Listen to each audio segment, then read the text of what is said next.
Bueno, bienvenidos a un nuevo vídeo de Súbete al Paisaje Ruteando la Vida. En esta ocasión nos traemos estamos en el final de la Vía de la Plata y en esta ocasión nos vamos a traer tres pueblos. Uno de ellos donde nació el primer campeón mundial de ajedrez. Allá prácticamente cuando acababa la Edad Media. Otro de ellos donde se hizo la primera llamada telefónica a distancia de España. Y el tercero, nos vamos a fijar en uno de los pueblos, hubo casi 300 más nuevos de nuestro país. Os vamos a poner una línea de tiempo para que elijáis si queréis iros al final o al principio, y así os va a ser más fácil. Muchas gracias por estar. Comenzamos. Bueno, y vamos a empezar por Fregenal de la Sierra, un pueblo que íbamos buscando una antigua ciudad romana y no pudimos acceder con la autocaravana. Sin embargo, descubrimos un pueblo francamente maravilloso. Fregenal de la Sierra, al estar en la sierra, está lleno de agua, lleno de fuentes, con una calidad humana de sus gentes increíbles. Y nos vamos a centrar un poquito en el pueblo en cuestión.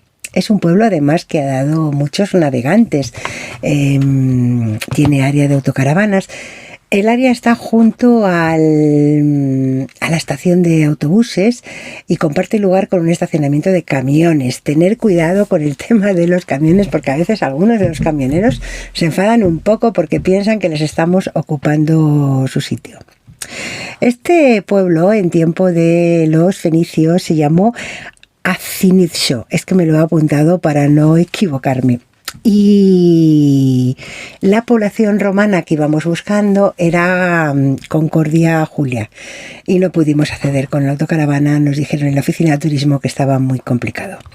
En este pueblo coincidimos con unos amigos que conocíamos por internet, que nos encontramos y que tuvimos buen feeling, con Eva Martín y con Alfonso, su pareja.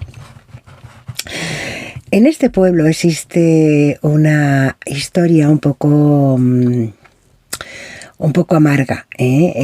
Allá por el siglo XV, cuando la Inquisición estaba en pleno apogeo, decidió hacer una limpia de herejes y de infieles. Y se detuvieron como unas 1000 personas y en la plaza pública se quemó a 30 judíos, hablan de ello, ¿vale? La Inquisición, no contenta con eso, pensó que había que sacar de sus enterramientos a aquellos que ellos consideraban herejes, y sus restos también fueron quemados en la plaza pública como un acto de fe.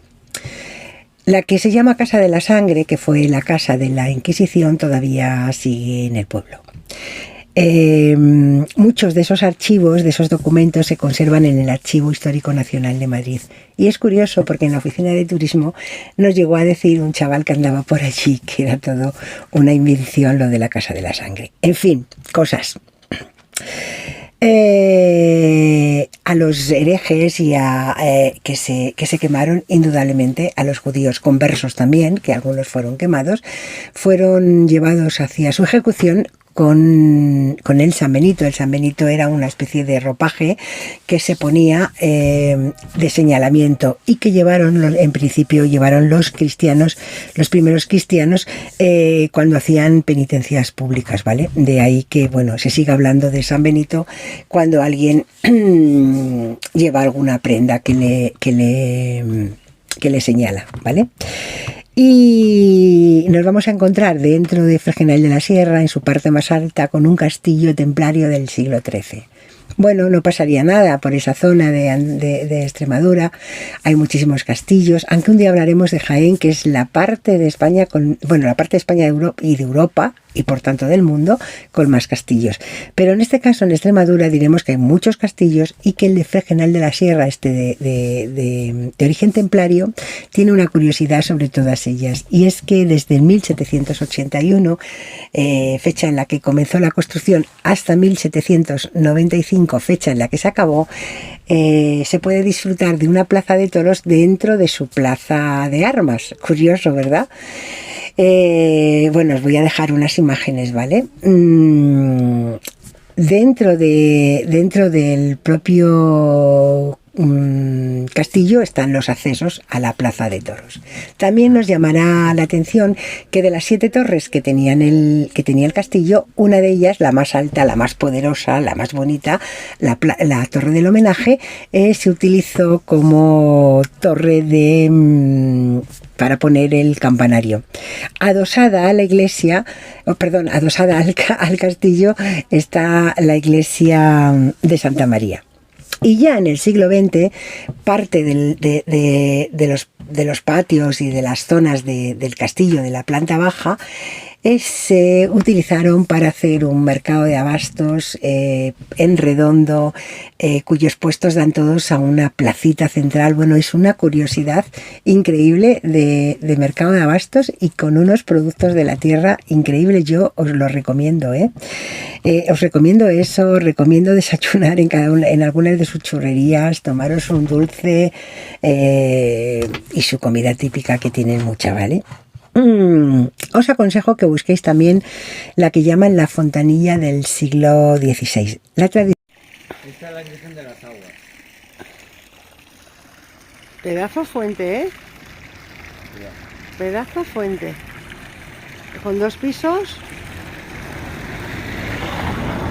Qué alcalina es el agua, ¿eh? Casi como la balconada de los 30 metros, ¿no? Sí. Os aconsejo que os acerquéis a la casa solariega del Marqués de Riocabado. Es una casa del siglo XVIII, una casona impresionante, pero quiero que veáis y os fijéis en su inmensa balconada. Un balcón de 30 metros de largo. Increíble, ¿verdad? Bien. Y también cerca tenéis un gran laurel centenario, llaman el laurel de Doña Concha, está en la casa de la Chita.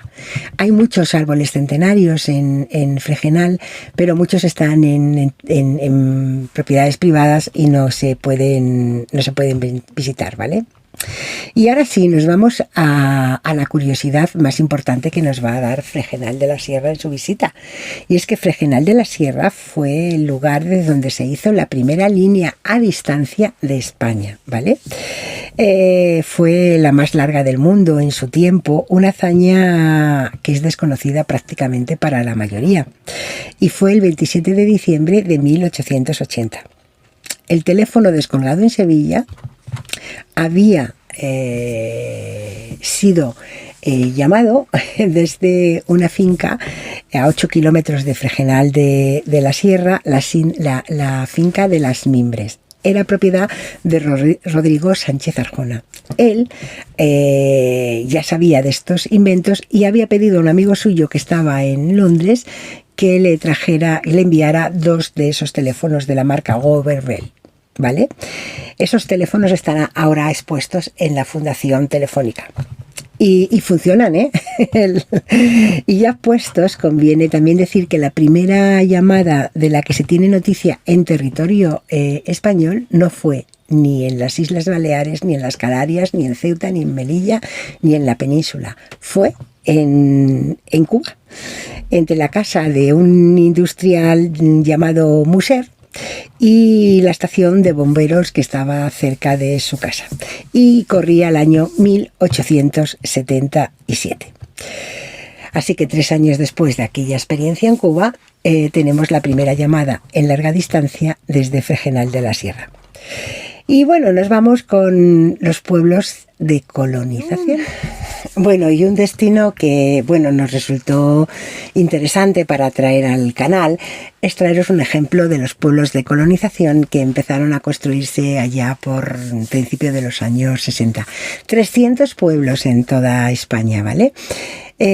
Os traemos exactamente un ejemplo de los pueblos del Plan Badajoz.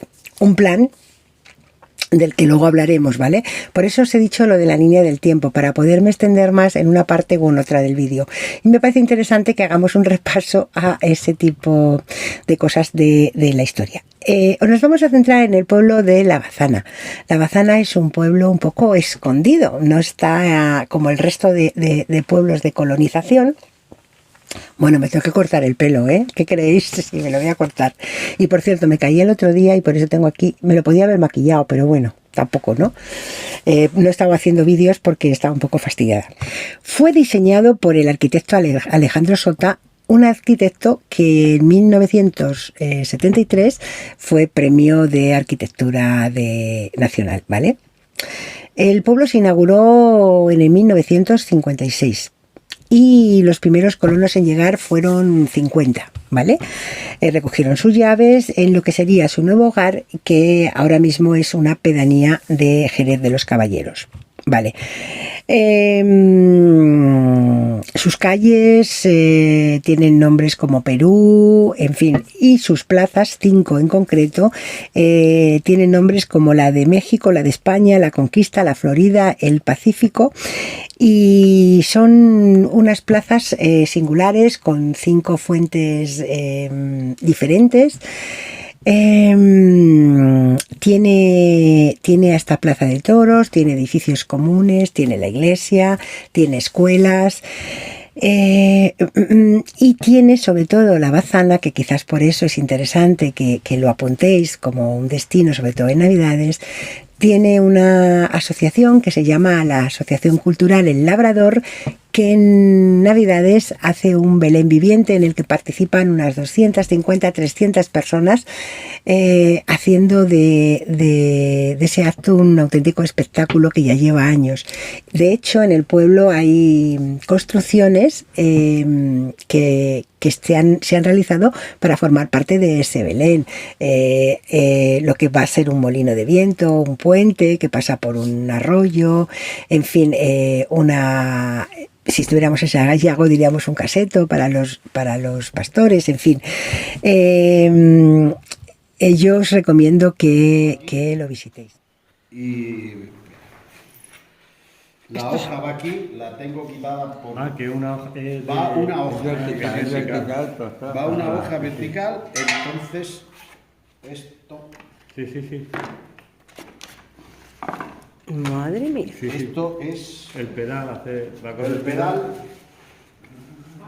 Esto es el pedal que cuando tú le das aquí, pues esto te va haciendo la función, porque la ballesta te va subiendo para arriba y para abajo. Claro. Y esta es la función. Claro. Las casas, en este pueblo en concreto, hay 10 casas dando todas sus puertas a una plaza. En la otra plaza, otras 10 casas dando sus puertas a la misma plaza. Y en las partes traseras, pues lo que eran las partes para corrales, para patios y demás.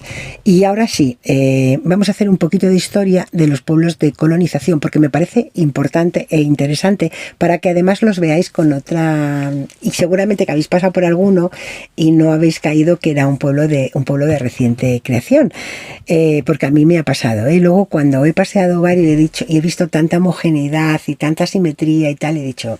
pues y efectivamente he tirado de Wikipedia y he visto que efectivamente era un pueblo de colonización. Así que entre 1940 y 1970 se crearon esos 300 pueblos, la mayoría a finales de los años 50, principios de los 60, ¿vale? Surgen a lo largo de toda la geografía del Estado español.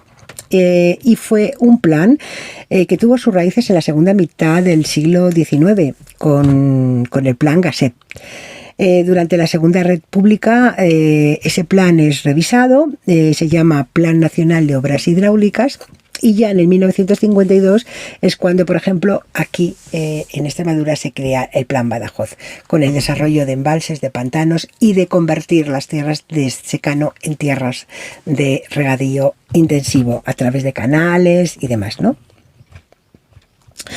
Esos pueblos de nueva creación, pueblos de colonización, surgen al amparo del llamado Instituto Nacional de Colonización en el año 1939, ¿vale? Una vez acabada la guerra civil, y se apoyan en los planes que antes hemos hablado. En aquellos años que van desde 1940 a 1970, en nuestro país se produce un flujo migratorio dentro de nuestro propio país de cerca de 55.000 familias que se van de sus lugares de origen a pueblos que, o bien porque se ha hecho un embalse y necesitan que la gente se vaya, o bien porque por eso, porque se intenta fomentar zonas de nueva creación para nuevas actualizaciones agrícolas, como puede ser en los regadíos. Pues hubo eso, 55.000 personas, bueno, no, perdón, he dicho personas, 55.000 familias, con lo que ello supone una media de por lo menos 4 por familia, ¿vale? 55.000 familias fueron las que se movieron.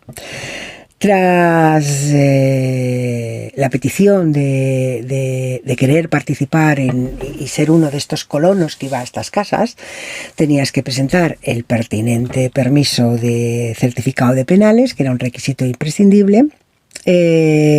Después se entraba en un sorteo y junto con la casa y el patio tenías acceso a una parcela de regadío de varias hectáreas que normalmente estaba cerca de los pueblos, entre 3 y no más de 4 kilómetros más o menos, ¿vale? Había lo que se llama un periodo de tutela que duraba 5 años, en el que se veía si el colono realmente cumplía con las labores agrícolas, cumplía con honrar al régimen y cumplía con la Santa Madre Iglesia de alguna forma. Tenemos un vídeo en el canal que hablamos del paternalismo industrial, donde también se controlaba quién iba y quién no iba a la iglesia. Bustiello se llama el vídeo, ¿vale? El Instituto Nacional de Colonización facilitaba a los colonos en aquellas fechas semillas, abono, ganado y anticipos de la contribución y pago de rentas, ¿vale? El colono debía de seguir las indicaciones de un mayoral impuesto por las administraciones, y ese mayoral dependía de un ingeniero agrónomo, y este era el que planificaba las explotaciones, que se debía sembrar, cómo, en qué momento y demás. Y ya os he dicho que semillas y demás y fertilizantes había que adquirirlos en el Instituto Nacional de Colonización. Los colonos estaban obligados a vender su producción al propio instituto y permitir que se quedara con parte para cancelar y reintegrar los importes prestados, ¿vale? Pasado el tiempo de la tutela, a los 5 años, se debía comenzar a pagar con intereses el valor de la tierra en un periodo que iba de los 15 a los 20 años, y también la casa, pero está ya en un periodo más largo de hasta unos 40 años. Los pueblos fueron diseñados por arquitectos prácticamente desconocidos en su tiempo. Algunos de aquellos arquitectos han llegado a tener un renombre especial, como el que estábamos hablando de la Bazana. Por ejemplo, el que fue impulsor y director del Museo de Arte Contemporáneo, llamado el Museo de Reina Sofía, que anteriormente había sido un hospital, ese museo. Entre los años 1952 y 59 fue el que diseñó 14 pueblos del Instituto de Colonización. Junto con los propios arquitectos estaban también artistas que eran los creadores de murales a las entradas de los pueblos, de las fuentes, como en el caso de la Bazana, de vidrieras para los retablos de las iglesias, en fin, eran los que ponían el toque artístico en los pueblos. Y estas creaciones tenían que pasar una cierta censura, pues como todas las creaciones artísticas en tiempo de la dictadura de Franco. Algunas de estas obras eran destruidas, por ejemplo, algunas fueron destruidas por la élite eclesiástica porque consideraban que no tenían el debido recato y fueron destruidas. Ese es el caso de un retablo del artista Pablo Serrano, que desapareció después de que un obispo dijo que no era pertinente.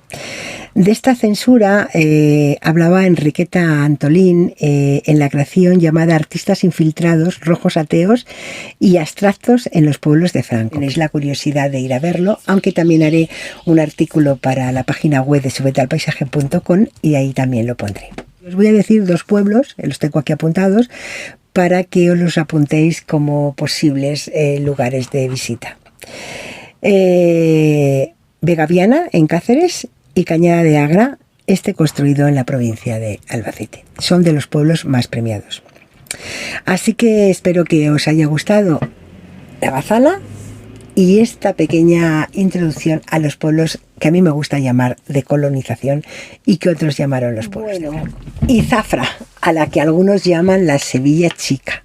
Ya sabéis que últimamente, y de eso hablamos una vez en Domingos con Historia, en nuestro perfil de Facebook y en el canal, en la página web, parece que si le pones algún tipo de coletilla de estas, los sitios adquieren más renombre, ¿no? Pues bien, quizás el que sus casas sean enlucidas, pintadas de blanco, confieren al lugar un aspecto muy parecido a Sevilla. De hecho, dicen que su calle Sevilla es muy parecida a la calle Sierpes.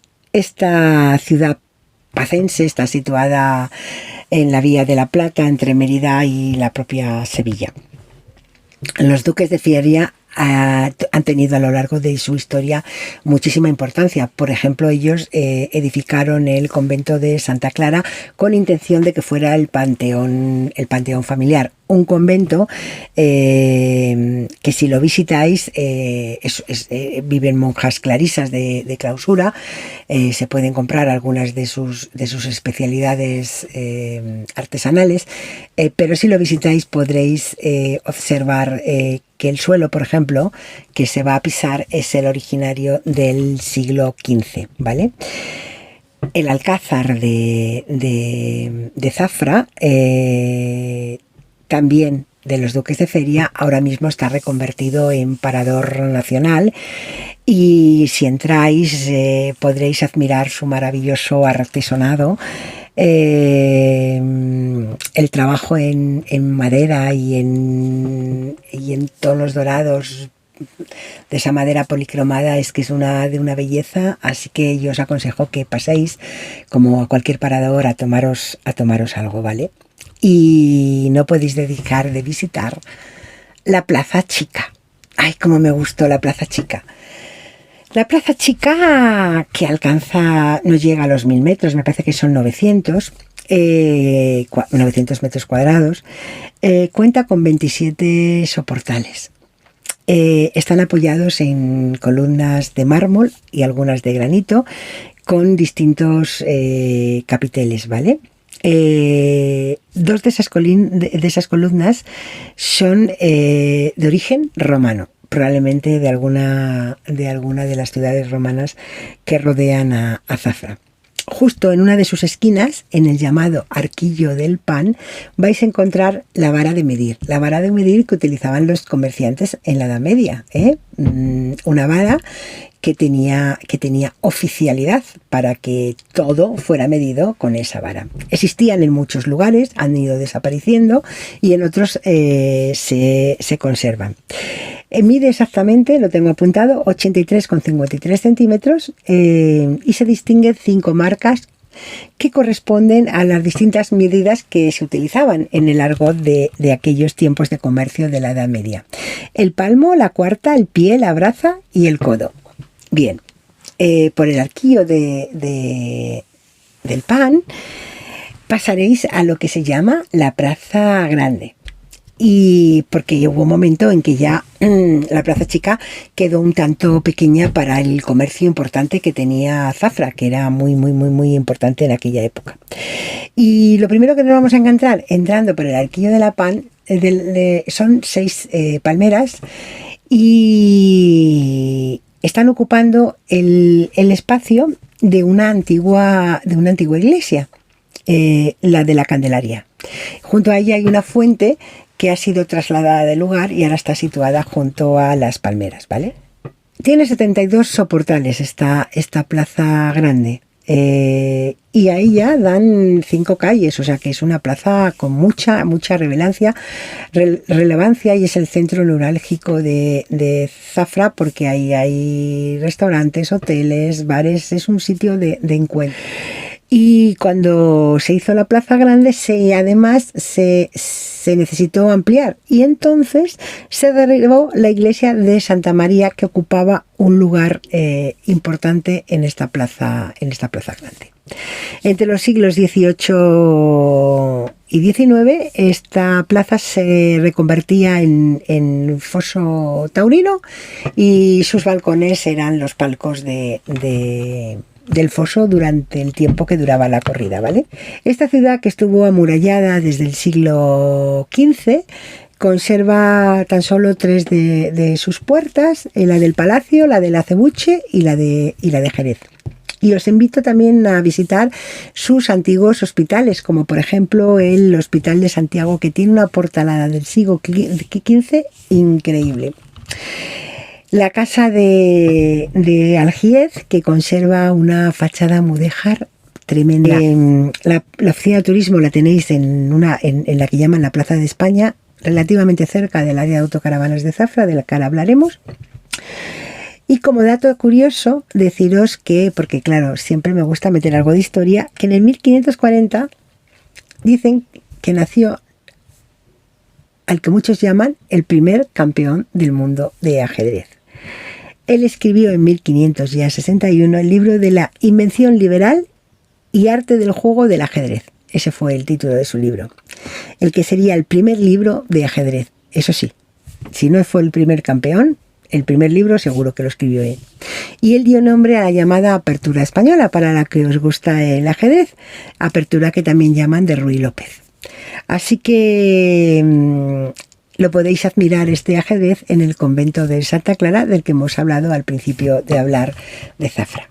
El área de autocaravanas de Zafra está cerca de el sitio de la banda municipal. Por tanto, es posible que algún día podáis escuchar los ensayos. Pero bueno, es agradable. Así que nada, está muy céntrico, cerca de un supermercado, de una marca conocida, y cerca de bancos y muy cerca de la Plaza España. Así que muchas gracias a Extremadura, porque en este recorrido de parte de la Vía de la Plata que hemos hecho por esta comunidad autónoma, hemos visto cómo nos miman a las autocaravanas. Queda pendiente el vídeo sobre Salamanca, que como hacía muy mal tiempo, los vídeos salieron muy mal, las fotos muy grises, y hemos dicho que como vivimos en Ávila, cualquier día nos escapamos. Y queda por fin el último vídeo, que sería Itálica. Este será la culminación de los vídeos de la Vía de la Plata. Y ahora sí nos vamos a meter a subir vídeos de Europa y de España, de viajes anteriores, ¿vale? Y bueno, en la página web sí que estamos subiendo continuamente relatos de viajes. Hemos subido de las ciudades de Vauban en Francia, que bueno, si recorres las ciudades de Vauban, recorres el perímetro francés. Hemos subido pueblos como Coterés, el pueblo que llaman de los caramelos. En fin, hemos subido muchos y artículos, y si queréis pasaros por allí, vamos a seguir subiendo y volcando información para aquellos que estáis planificando vacaciones. Y nada, de momento estamos en Dique Seco, hemos aprovechado la Semana Santa para hacer algunas reformitas en casa. Esperamos salir pronto y esperamos encontrarnos con vosotros en la ruta, y como siempre digo, chao chao.